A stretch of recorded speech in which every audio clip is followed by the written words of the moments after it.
Viva Voz, com Vera Magalhães.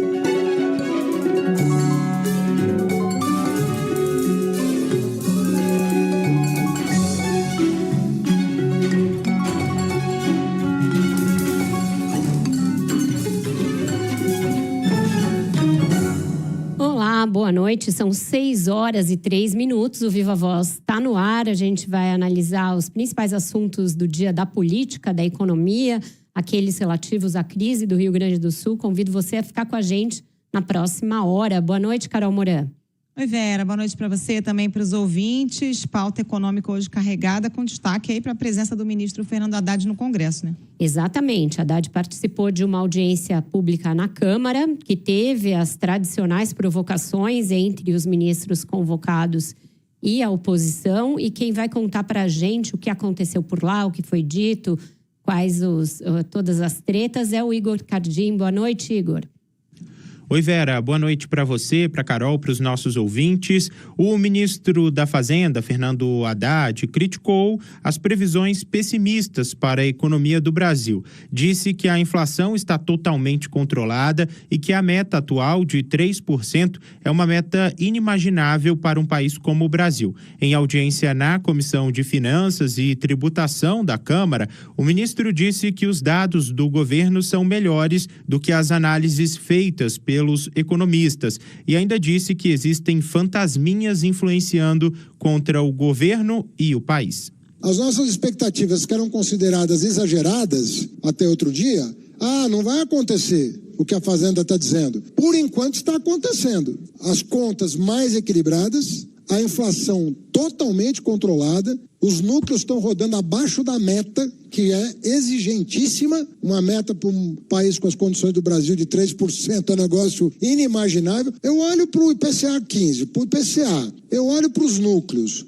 eu olho para a geração de emprego, olho para o CAGED, olho para o IBGE. A impressão que dá é que tem um fantasminha, sabe, fazendo a cabeça das pessoas e prejudicando o nosso plano de desenvolvimento.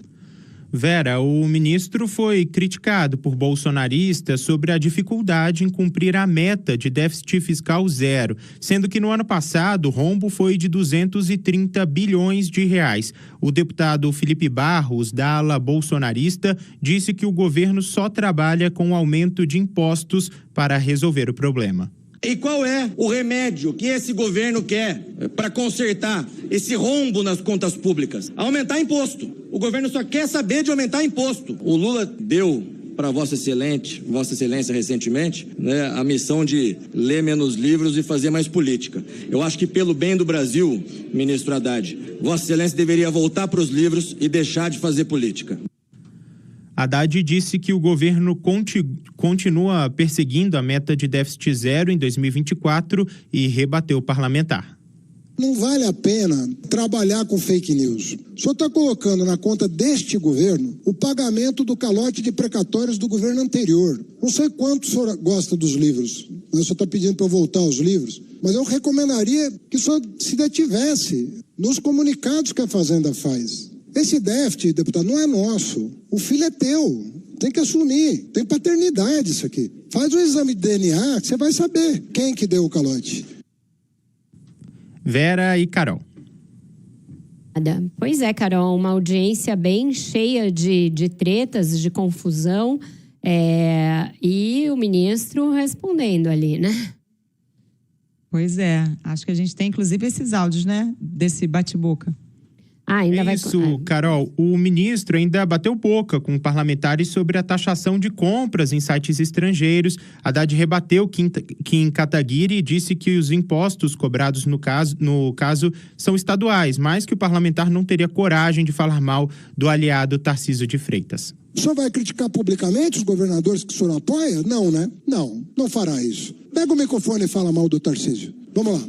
Coragem, deputado. Sim, ministro. Primeiro. Fala. Presidente, Fala, só para... Não, veja. Deputado, não vai falar. Você não vai falar. Não, ele... Presidente. Eu não vou te causar esse constrangimento. Haddad admitiu ainda que a tragédia no Rio Grande do Sul pode sim ter impacto nas projeções de crescimento do país neste ano. O ministro disse que tem perdido o sono pensando em soluções para os problemas que ainda devem surgir, já que ainda não se sabe o real impacto da tragédia gaúcha. Vera e Carol. Agora sim, eu achei que os bate-bocas já tinham acabado, Carol, e tinha mais ainda. Foi recheado, né, de bate-bocas e tretas aí, essa participação do Haddad no Congresso. Agora, quando ele está falando de fantasminha, ele tá se referindo exatamente a quê, Vera? É o mercado? Porque as projeções ali da pesquisa Focus do Banco Central, que ouve justamente os agentes do mercado, têm detectado essa piora. É sutil, mas é paulatina, né? O mercado espera mais inflação, está apostando num câmbio mais alto, voltou a prever aí uma Selic em 10, né, em 2 dígitos até o fim do ano. Então, tem ali uma certa deterioração das expectativas, né? Ele está, eu acho que, falando para o mercado, mas juntando aí também a parte da diretoria do Banco Central que votou por uma redução menor na taxa de juros, portanto, contrariando a expectativa do governo de que ia continuar caindo meio ponto a cada reunião. E também os economistas ditos ali mainstream, os economistas, por exemplo, os pais do Real, que fizeram uma crítica em grupo recentemente ao fato dele ter revisto a meta fiscal. Então, o ministro demonstrou estar contrariado com isso, mas as coisas não são fantasmas, elas têm uma concretude bem grande. Essa concretude está no fato de que foi ele a anunciar a revisão da meta do ano que vem e a de todos os anos a partir daí, já praticamente fazendo letra morta de um arcabouço fiscal que ele mesmo propôs e que foi aprovado com uma grande boa vontade por parte do Congresso. Então, ao não completar nenhum ano da vigência desse arcabouço fiscal e antes mesmo da tragédia do Rio Grande do Sul, portanto, não tem nem essa justificativa, você já dizer, eu não vou conseguir cumprir a meta de economia que eu tinha me proposto e de controle de gastos, você já coloca uma grande dúvida, um grande ponto de interrogação na cabeça desse mercado, que pode parecer um fantasma, mas ele é muito material, né? Ele está ali materializado nos bancos, nas corretoras, nas agências de análise de risco, tem uma concretude bem grande. E também, claro, é sempre a imprensa. A imprensa também entra aí no rol dos fantasmas, porque quando não aplaude unanimemente e não bate palma para tudo, entra no rol daqueles que estão criticando e criando problemas onde não há, mas os problemas existem. A inflação, de fato, está controlada, mas o Banco Central manifestou uma dúvida quanto à meta de 2025, sobretudo, e por isso justificou um pouco a redução do ritmo de queda da taxa de juros, e tem a preocupação com o fiscal que está ali explícita na decisão do Copom. Então, sim, 2023 foi um ano em que o ministro passou de ano, todo mundo elogiou, foi a surpresa positiva, as agências internacionais deram todos os créditos ao Brasil, reforma tributária foi aprovada, arcabouço fiscal foi aprovado, etc. 2024 começou com briga com o Congresso, com a questão da desoneração, ele anunciando lá já no início do ano que ia rever as metas todas dos anos seguintes e essa pisada no freio por parte do Banco Central. Então, o cenário não é igual ao do ano passado, isso não é fantasma. Agora, é engraçado ver os bolsonaristas chamando o Haddad de negacionista e criticando a condução da política econômica sem falar da herança que ele recebeu, né? De pagamento de precatório, as contas completamente desarrumadas. Chega a ser irônico, né? Essa foi a parte em que ele foi super bem, porque esse pessoal vai para tumultuar. É geralmente um pessoal que não entende patavinas do assunto da audiência. Nesse caso, esse pessoal que não entende nada de economia. E é engraçado um deputado desse mandar o Haddad voltar para os livros, né? A pessoa provavelmente abriu pouquíssimos na sua trajetória inteira de vida.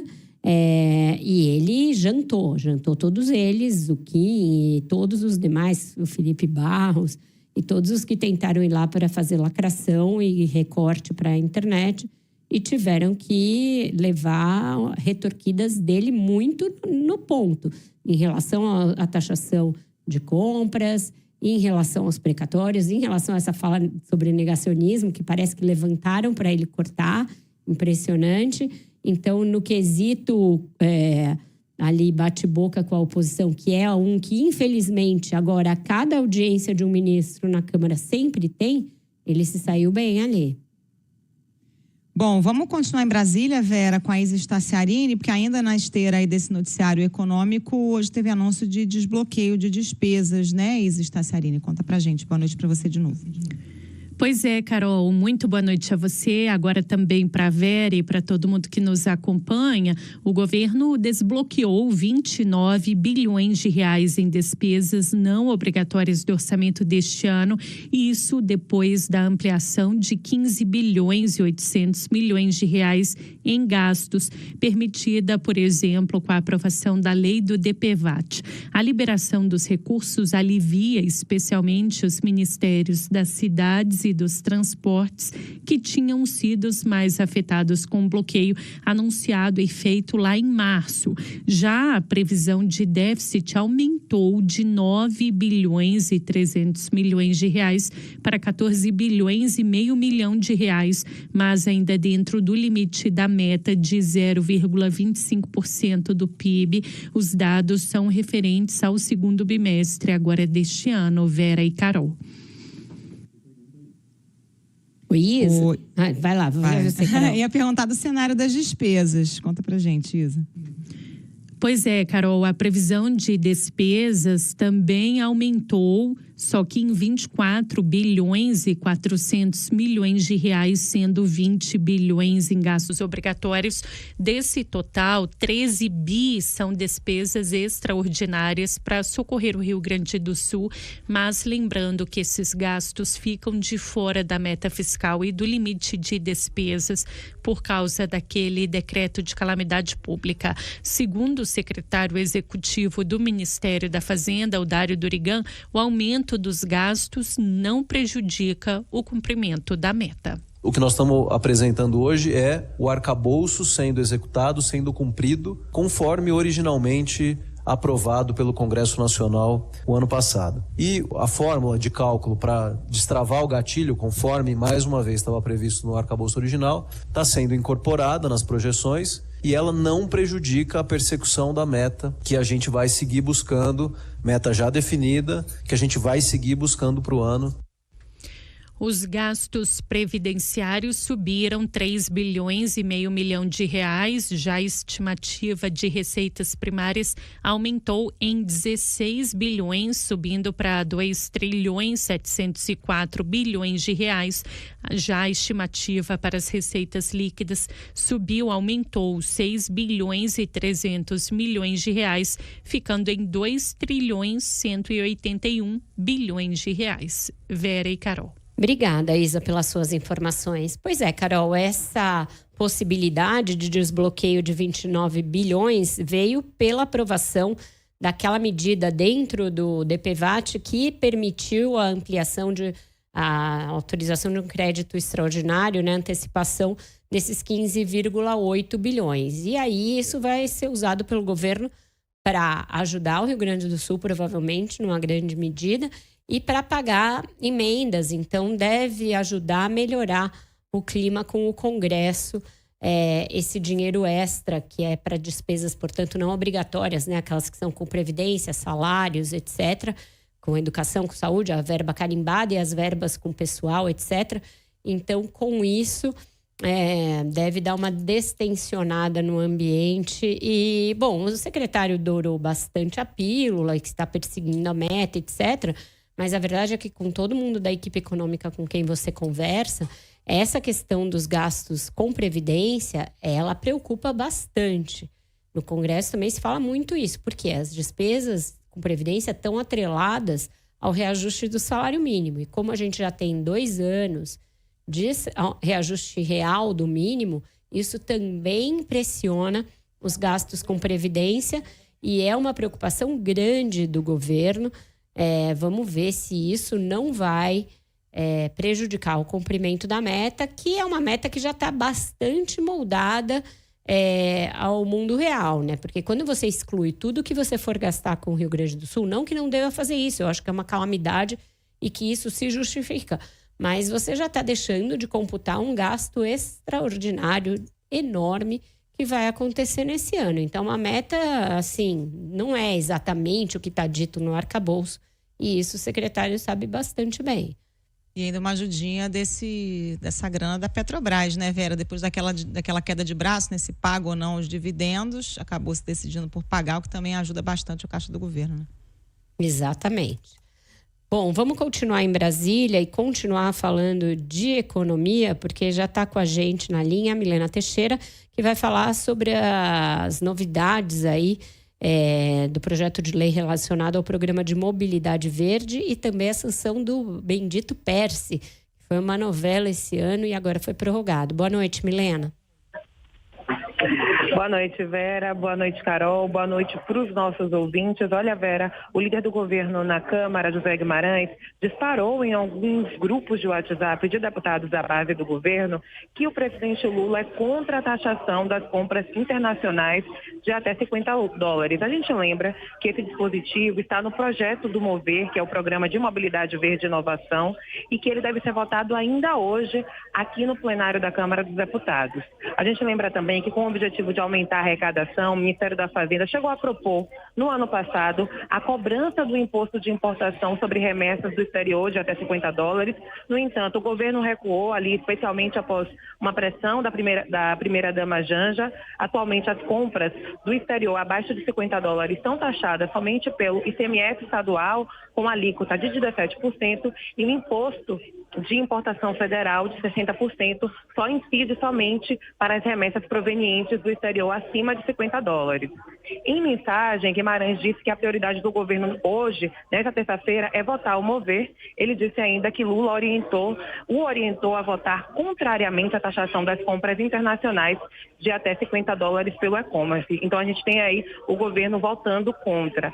Já o Mover foi criado, né, em dezembro do ano passado e assegura aí um incentivo fiscal de 19 bilhões de reais às montadoras que investirem em tecnologias de baixa emissão de carbono, como os veículos híbridos e elétricos. Vera e Carol. Ô Milena, me diz uma coisa, o presidente Lula hoje também sancionou o PERSE, né? Como é que foi essa solenidade e o que esperar agora daí em diante? Olha, o presidente Lula sancionou esse projeto de lei que reformula o programa emergencial de retomada do setor de serviços. A assinatura aconteceu agora há pouco, em uma cerimônia no Palácio do Planalto. O PERSE foi criado aí um programa para reduzir os impactos da pandemia do coronavírus. O governo chegou a propor acabar com esse programa para diminuir o peso das renúncias sobre os cofres públicos. No entanto, essa medida enfrentou resistência aqui no Congresso Nacional. O novo texto prevê um teto aí, Vera, de 15 bilhões de reais de incentivos fiscais para as empresas de 30 ramos da atuação, e a validade desse benefício vai até o próximo dia, vai até dezembro de 2026. Então, após, como você disse, essa novela toda aqui no Congresso, a gente acompanhou essa questão do PERSE aqui no Congresso, as negociações com o Ministério da Fazenda. O presidente Lula sancionou hoje o texto desse projeto que mantém, né, que prorroga aí esse benefício para quem trabalha nesse setor, para a retomada do setor de eventos.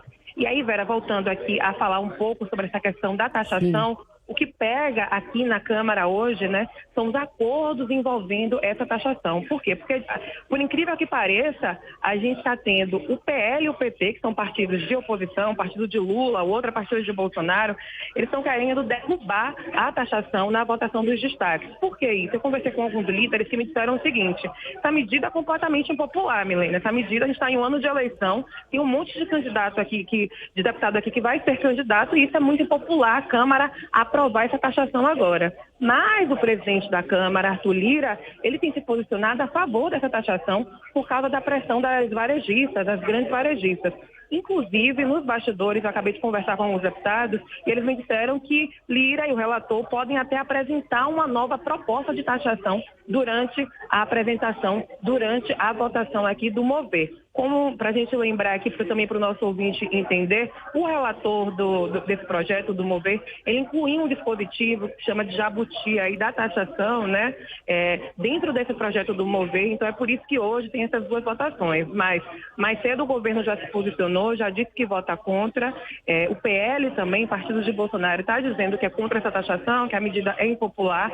Mas tem Lira e outros deputados ali do Centrão articulando para, quem sabe, até apresentar uma nova proposta de taxação. Esse assunto gerou bastante polêmica ano passado, quando o Ministério da Fazenda propôs. É um assunto realmente que tem uma questão, uma movimentação muito popular em torno disso. Os políticos se preocupam. Tem uma divisão aqui hoje na Câmara em relação a esse assunto. Eu vou voltar daqui a pouco aí com mais novidades. Tá, hoje dá daqueles dias em que o Congresso não para. Tá bom, combinado, você volta a qualquer momento. Carol, é isso. Essa taxação ficou super impopular. Era uma coisa que o governo tinha decidido já fazer. A primeira-dama foi uma das que entraram em campo contra a ideia, porque ela percebeu que isso seria usado pelo bolsonarismo para fustigar o Lula fortemente, porque é algo... E foi, né? Na época. E foi, porque é algo que está disseminado na classe média, média baixa, média alta, esse tipo de compra online, principalmente de produtos chineses. Mas o próprio Haddad falou na audiência hoje que a concorrência com a China está dizimando vários empregos, que os produtos entram e é uma concorrência desleal de preço. Então, teoricamente, e ali na letra fria, o Haddad, o Alckmin, todos eles seriam a favor dessa taxação, mesmo porque tem uma pressão grande, que a Milena falou, dos varejistas, mas também da indústria. Porque a indústria têxtil e outras de calçados, as correlatas ali, sofrem muito com essa concorrência e pelo fato de não haver essa taxação de produtos que vêm de fora. Então, é algo que só não é aprovado por questão de imagem e de popularidade. E nisso as redes sociais valeram mais do que o cálculo do que poderia ser arrecadado. E resolveria uma boa parte da novela aí, de como, por exemplo, custear as desonerações e outras tantas pendências que o governo tem de onde tirar dinheiro, né? Ô Vera, isso é ver ironia, né? A apuração da Milena. O PT já disse que vai votar contra a proposta. O governo quer taxar, mas o PT diz que vota contra. O PL também vota contra. Então, junta governo e oposição. E aí, quem é o fiador da taxação? Arthur Lira. Por causa da pressão dos varejistas. Realmente não é para principiantes nosso Congresso. Mas nesse caso, vamos ver se ele vai até o final, né? Se ele sentir que o plenário está muito hostil, ele não gosta de perder. É capaz dele desistir dessa briga aí. E quanto ao PERSE, que foi aprovado, a gente já vai sair para o intervalo, mas só um comentário, o setor de eventos também sofreu fortemente lá no Rio Grande do Sul e foi um dos mais atingidos, então talvez seja necessário uma linha específica desse PERSE para o Rio Grande do Sul, para fomentar ali a volta de um setor que parou de novo depois da pandemia, né? A gente vai agora para o intervalo, o repórter CBN volta daqui a pouquinho com o ponto final, aliás, ponto de vista com o Pablo Hortelado. CBN Ponto de Vista, com Pablo Hortelado.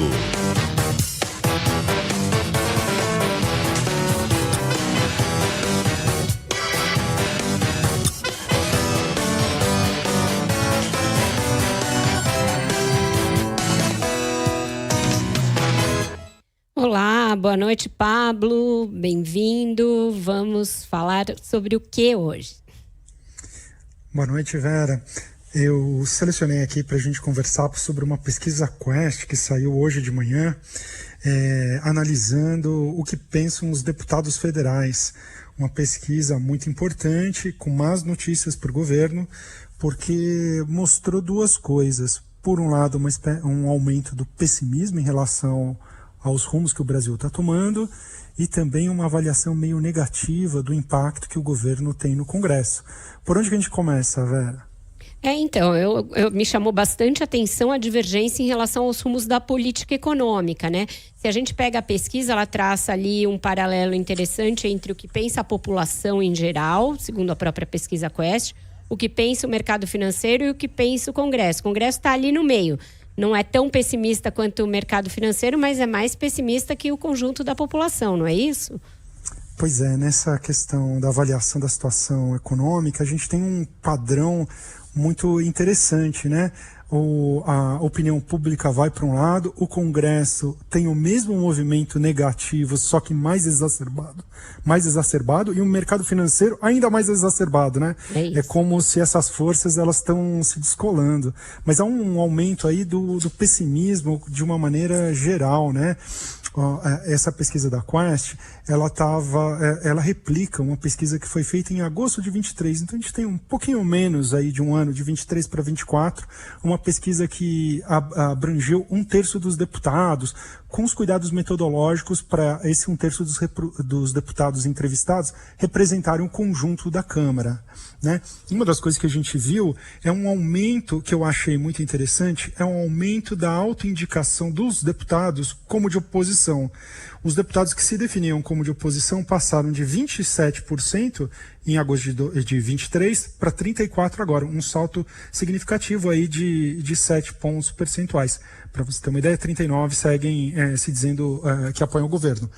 Mas, quando a gente pergunta se o deputado avalia que o seu partido é de oposição, essa mudança é pequena, vai de 26 para 28, ou seja, a obediência, os partidos eles seguem apoiando o governo, a base partidária do governo segue mais ou menos igual, com pouca variação, porém os deputados eles estão menos obedientes, eles já estão se vendo como de oposição, mesmo que o seu partido se entenda como apoiando o governo. Eu achei esse um dado muito importante.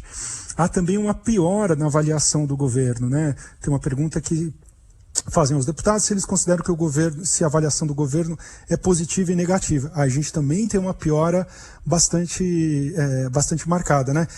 Em 23, 33% consideravam negativo, hoje 42%, um salto aí de quase 10 pontos percentuais. É o mesmo movimento que a gente vê na opinião pública, né? Como a gente comentava agora há pouco, mas de uma forma mais sutil. Na opinião pública vai de 27 para 33%. Então a gente tem esse movimento do Congresso exacerbar esses movimentos da opinião pública. Acontece a mesma coisa também quando se pergunta se o deputado acredita que o Brasil está no caminho errado. Também houve um aumento de 42% dos deputados para 52%, já é a maioria, que acham que está no caminho certo, são apenas 38%. Esse também é um movimento que aconteceu na opinião pública, mas lá de uma maneira menos acentuada, né? Passou de 41% que acham que o Brasil está no caminho errado para 49%.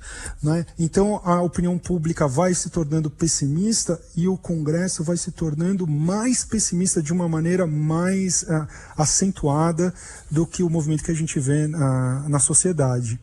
Ô Pablo, queria te ouvir sobre a interlocução do governo com o Congresso. Tem alguns dados interessantes. Quando se pergunta se o parlamentar, o que o parlamentar acha sobre as chances do presidente Lula aprovar a agenda do governo, né? Na pesquisa anterior, 56% achavam que era uma chance boa e tal. Agora está 47-47, tá bem dividido. Quem acha que o governo tem sucesso na aprovação da sua agenda e quem não vai ter. Por outro lado, quando se indaga se o parlamentar está sendo recebido, atendido nos seus pleitos, o número melhorou um pouquinho, passou de 20 para 27 os que dizem que o Congresso tem recebido atenção, 64 ainda dizem que não. Mas aí quando você abre o dado, a maioria dos parlamentares diz que está sendo recebida, que conseguiu se encontrar com os ministros, que até seus pleitos foram atendidos, mas eles não identificam um interlocutor claro, né, dentro do governo federal. Pois é uma espécie de discrepância, né, de que os deputados estão tendo interlocução, estão sendo recebidos pelos ministros, a maioria, com exceção dos de oposição, mas mesmo um tanto dos deputados de oposição estão sendo recebidos pelos ministros, mas eles sentem que essa interlocução ela não está no nível desejado. Agora, eu achei mais grave a avaliação, né, esse primeiro dado, Carol, que você chamou a atenção, né, de que o governo, a avaliação que os deputados fazem das chances do governo aprovar a sua agenda no Congresso. de novo, houve uma evolução. Consideravam essa chance baixa em 23, 37%, consideram hoje baixa 47%, empatado com a alta. Está bem dividido, o Congresso está dividido não no seu apoio, mas na avaliação da chance do governo aprovar sua agenda. Essa agenda ela só parece ser consensual na reforma tributária, né? Porque daí ele pergunta uma série de legislações, de projetos de lei importantes, e pergunta para cada um se o deputado considera provável ou improvável. Separei aqui 4 para destacar. Então, na reforma tributária, 58% consideram provável, só 8% improvável. É a única legislação aí que tem claramente uma avaliação de que vai passar tranquilamente, né? Regulação do trabalho pelos aplicativos, né? Dos entregadores, dos motoristas de aplicativo, 32% consideram provável e 27% improvável, o que eu achei um dado curioso, porque é uma legislação que teve muita controvérsia na sociedade, mas o Congresso está dividido. As outras duas que eu destaquei, o Congresso acha altamente improvável. Uma delas é o PL das fake news, 45% deles acham improvável, só 25% considera que é provável que ela seja aprovada, e a PEC do quinquênio, que dá aumentos para o pessoal do Legislativo, para os servidores do Judiciário, 40% acham improvável aprovar e 17% consideram provável. Eu achei curioso também que essa pergunta, ela não dizia se o deputado votaria a favor ou contra. Ela perguntava a avaliação dele sobre a chance disso ser aprovado ou não. E essa avaliação variava se o deputado é de oposição ou da situação, né? Obviamente os da situação eram mais otimistas e os da oposição mais pessimistas. Duas últimas questões relacionadas à política econômica. Eles acham que o governo não vai cumprir a meta de déficit zero, 80% acham que não vai acontecer e 54% acham que o governo está preocupado com a inflação de uma maneira dividida, 44% acham que não. Eu acho que o resultado geral aqui é um entendimento de que há um pessimismo com os rumos que o Brasil está tomando e uma chance baixa do governo aprovar a sua agenda legislativa, com exceção da agenda econômica que está sendo tocada aí pelo ministro Haddad. Ótimo. Obrigada, Pablo, pelas suas informações e até quarta que vem. Até quarta. Um abraço. E só antes da gente chamar a Maria Regina lá de Porto Alegre, amanhã tem novidade no Ponto de Vista, porque estreia, Carol, a Renata Agostini, repórter do Globo, colunista também do Globo, que vai passar a fazer o quadro com a gente às terças e quintas. Então, um novo ponto de vista aqui no Viva Voz. Muito legal, estamos animadas. E agora sim a gente vai a Porto Alegre, porque a Maria Regina vai nos atualizar sobre o dia e quais são as novidades ali em relação ao enfrentamento da tragédia. Boa noite, Maria Regina. Boa noite, Vera, Carol, a quem nos acompanha. Olha, Vera, a gente segue monitorando aqui o nível do Guaíba em Porto Alegre, que vai caindo lentamente, está em 3,90 metros. Essa é a última medição. Tivemos na última madrugada o nível baixando dos 4 metros, agora em 3,90 metros. Lembrando que a cota de inundação é de 3 metros aqui na capital. Preocupação bastante com a região sul do estado, isso porque hoje a instabilidade já chega na metade sul do estado, há alertas do INMET, inclusive, para aquela região e outras áreas, e por lá a Lagoa dos Patos ainda está com nível elevado. Na medição feita hoje em Laranjal, Pelotas, foi de 2,47 metros, lembrando que a cota de inundação lá é de 1,30 m. E a preocupação é justamente com essa chuva que pode atingir a região até sexta-feira e aí ainda elevar, né, ainda mais essa cheia pela região sul do estado. Em Rio Grande, por exemplo, cidade que fica na região sul, mais de 600 pessoas estão desabrigadas.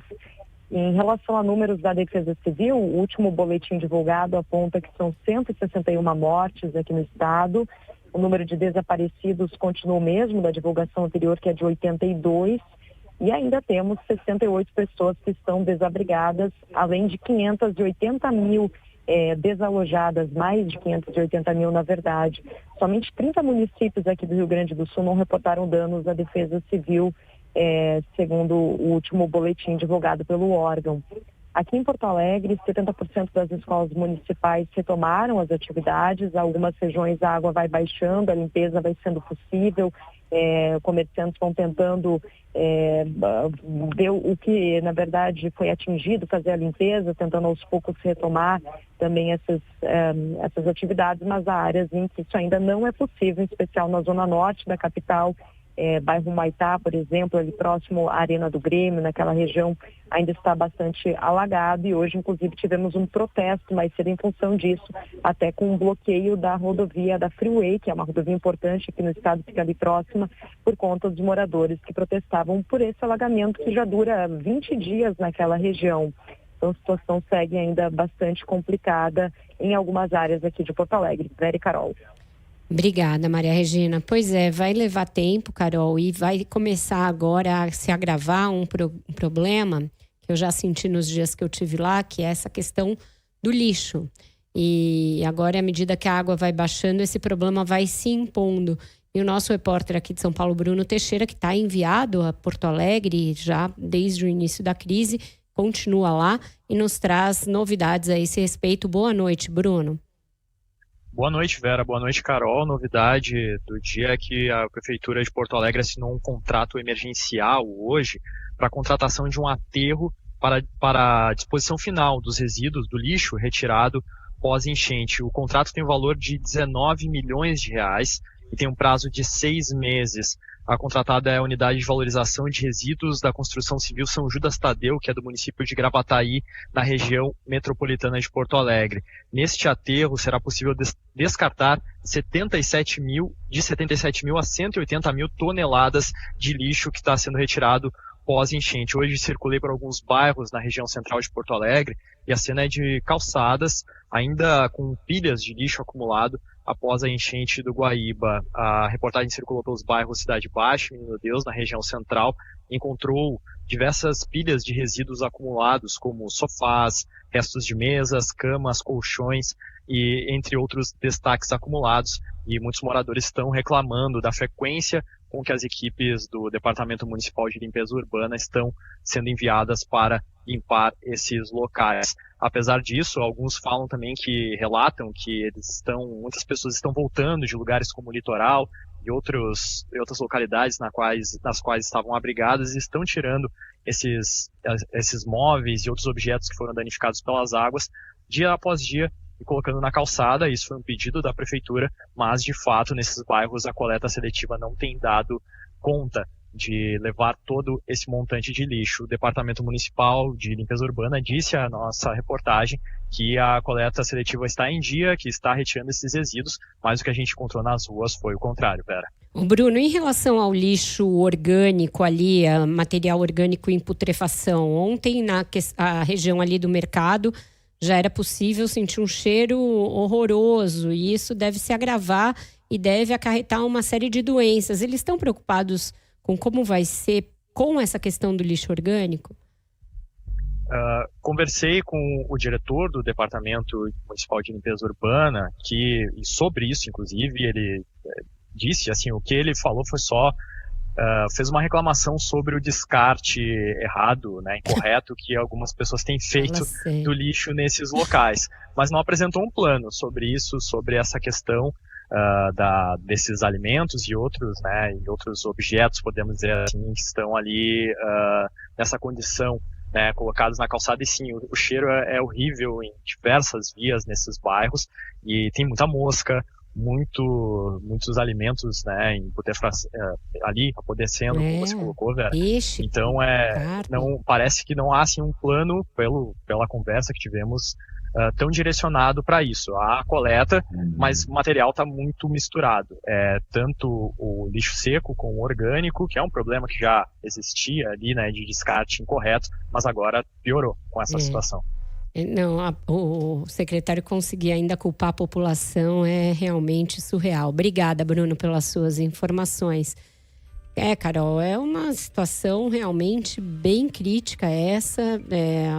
Você começa a sentir o cheiro ruim nas ruas, então a população, além de perder tudo e passar pelo que está passando, vai ter de conviver com as doenças decorrentes dessa questão do lixo, que é bem complicada. E muitas cidades, a gente está falando ali de Porto Alegre, mas em todas as cidades é um problema que vai se repetir.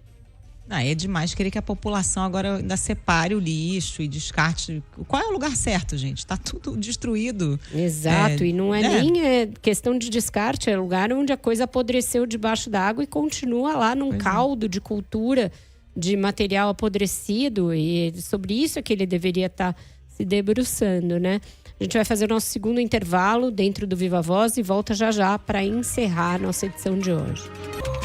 Estamos de volta com o Viva Voz e ontem, depois que a gente encerrou o quadro, teve uma série de decisões do judiciário, decisões importantes, algumas das quais a gente chegou a discutir aqui quando ainda estavam em análise, em debate. Uma delas foi a absolvição do senador Sérgio Moro por unanimidade no TSE, depois de muitas reviravoltas de bastidores. O relator chegou a fazer um voto pela condenação dele, portanto, mudando a decisão do Tribunal Regional Eleitoral do Paraná. Depois recolheu esse voto, distribuiu outros, enfim, ficou uma grande dúvida a respeito do que ele faria.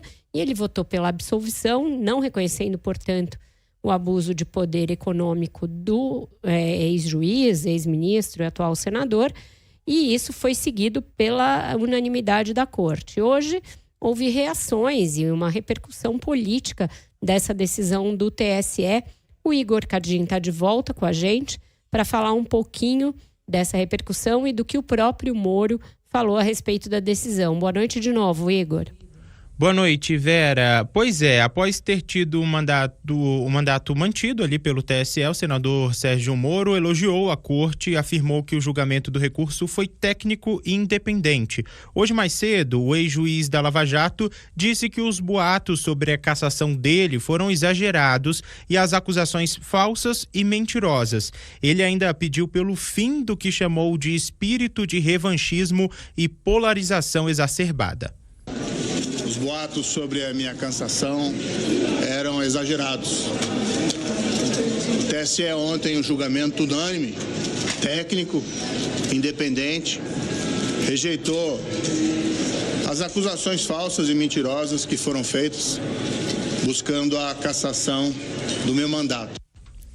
Na noite de ontem, por unanimidade, o Tribunal Eleitoral manteve a absolvição do senador da acusação de abuso de poder econômico, Caixa 2 e uso indevido dos meios de comunicação nas eleições de 2022. O recurso foi ingressado pelo PL, partido do ex-presidente Jair Bolsonaro, e pela Federação Brasil da Esperança, que reúne as siglas como PT, PCdoB e PV. Na coletiva realizada no Senado, Moro ainda descartou disputar a presidência em 2026, mas disse que quer defender um projeto para derrotar o PT. Ele mencionou que pode atuar, por exemplo, em possível campanha à presidência do governador de Goiás, Ronaldo Caiado, que é do União Brasil, mesmo o partido dele. Também avaliou apoiar o nome caso venha a disputar a disputa de Tarcísio de Freitas, governador de São Paulo, e do governador de Minas Gerais, Romeu Zema. Segundo Moro, pretende continuar sendo oposição ao governo Lula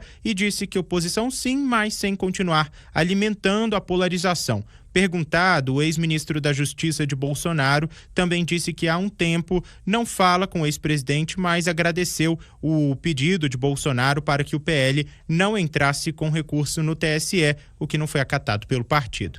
Vera. Obrigada pelas suas informações, Igor. Pois é, Carol, foi ali uma reversão de expectativa e ainda depois disso veio uma decisão do Supremo, do ministro Dias Toffoli, anulando toda e qualquer decisão da Lava Jato, punição, etc., em relação ao Marcelo Odebrecht, mas mantendo, sei lá o quê, se um esqueleto, porque ele também já tinha rejeitado o que havia de uso de material nas delações, mas ele mantém a delação do Marcelo Odebrecht válida. Então, eu não sei, é uma decisão que eu tentei entender, não vou conseguir explicar, porque para mim ela não tem pé nem cabeça. O Toffoli tem tido algumas decisões erráticas aí nesse campo, né, Vera? Mas, enfim, agora além do Odebrecht, teve decisão do Supremo também em relação ao José Dirceu. Os ventos realmente mudaram em relação à Operação Lava Jato no Supremo. Mas você cancelar todas as punições, mas manter a delação, e aí você cancelou os documentos que embasavam a delação, realmente não dá para entender essa decisão. Vou precisar ler mais umas vezes para tentar explicar em algum momento aqui. Por hoje a gente encerra com música, porque essa situação em Porto Alegre do lixo realmente vai virar problema de saúde pública bem grave, e quem fez a música de protesto, que é sobre os políticos, mas que vale para esse momento, são os Titãs. Solta aí o Ender, vamos de Bichos Escrotos. Sai dos lixos, baratas, me deixa ver suas patas. Ratos, entrem nos sapatos do cidadão civilizado. Pulgas, capitão. Clássico da nossa geração, hein, No dia de uma lista de melhores discos que não trouxe nenhum brasileiro, a gente faz jus a um clássico aí, caramba. Beijo, Vera. Até amanhã. Tchau, tchau.